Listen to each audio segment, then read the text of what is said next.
guys, it's Shelby.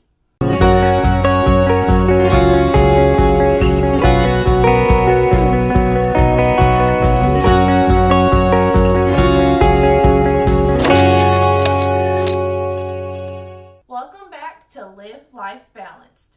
This week is Diving Into Your Diagnosis, Paranoid Personality Disorder Edition. Here comes the textbook stuff, guys. Stay tuned for personal situations and slight comedy. According to my.clevelandclinic.org, paranoid personality disorder, PPD, is one of a group of conditions called Cluster A personality disorders, which involve odd or eccentric ways of thinking. People with PPD also suffer from paranoia and unrelenting mistrust and suspicion of others when there is no reason to be suspicious.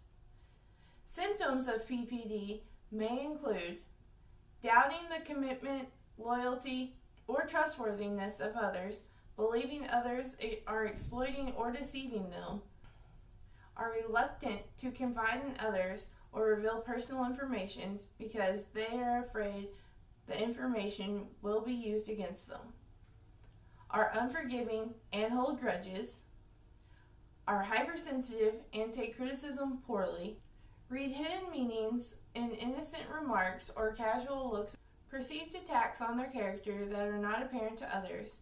They generally react with anger and are quick to retaliate, have persistent suspicions with no reason that their spouse or lovers are being unfaithful, and are generally cold and distant in relationships with others, and might become controlling or jealous to avoid being betrayed.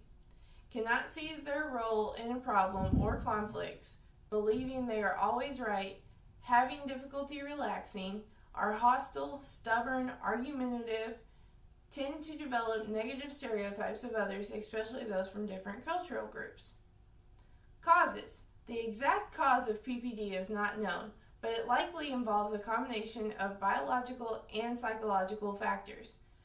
The fact that PPD is more common in people who have close relatives with schizophrenia, a delusional disorder, suggests a genetic link between the two disorders may run in the family.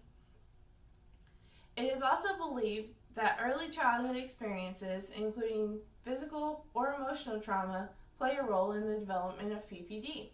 When patients seek treatment for PPD, psychotherapy is the treatment of choice. Treatment likely will focus on increased general coping skills, especially trust and empathy, as well as on improving social interactions, communication, and self-esteem. Medication is generally not used to treat PPD. However, medications such as anti-anxiety, antidepressant, or antipsychotic drugs might be used if the person's symptoms are extreme, or if he or she suffers from associated psychological problems such as anxiety or depression. Alright guys, now that we're done trudging through that textbook stuff, here are a few examples about how PPD has affected me. Lately, I've been really struggling with working through my issues with forgiveness and holding grudges. As I've revisited painful experiences in my journey to mental health well-being, it has led me to the emotional feeling of anger, which makes it extremely difficult to be forgiving. I was exposed to narcissistic, verbally abusive, thieving, absent, entitled, fearful, untrustworthy, trumpeting, tantrum throwing, unstable creatures.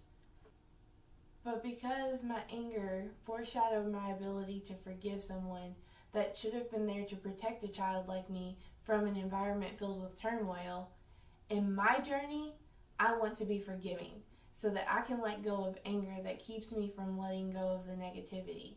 Holding on to the negativity can eat away at us like cancer.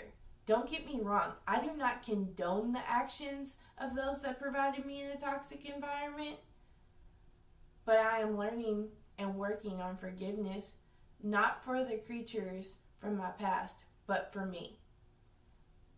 Note, just because I forgive people from my past does not mean they are back in my life, or that if you forgive someone, you should let the toxic person back into your life if it is dangerous.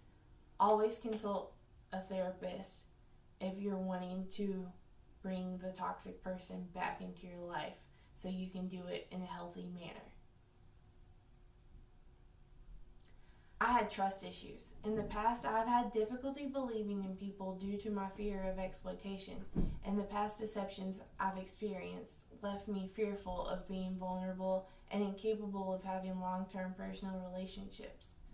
The hypersensitivity issues I've been working on have made it difficult for me to maintain long-term employment, and in the past made me less than receptive to, as well as overly defensive during constructive criticism. If you feel you can relate to some of the topics I've discussed during this episode and would like to discuss some of the issues you are working on with me, you can email me at shelby.benner@lifeemotionkentucky.com. Please continue to join me on my journey in next week's Diving Into Your Diagnosis Antisocial Personality Disorder edition. Don't forget to like this video and subscribe to this channel. Please like us on Facebook, Twitter, and Instagram. Also, check out Melissa's videos on Sunday. I'll post yesterday's video up above. If you live in the Louisville, Kentucky area and would like to attend a mental health group, there is a new one called Faith, Hope, and Love. The first meeting will be April 10th at 7 p.m. at the Louisville Dream Center. And until next week, live life balanced.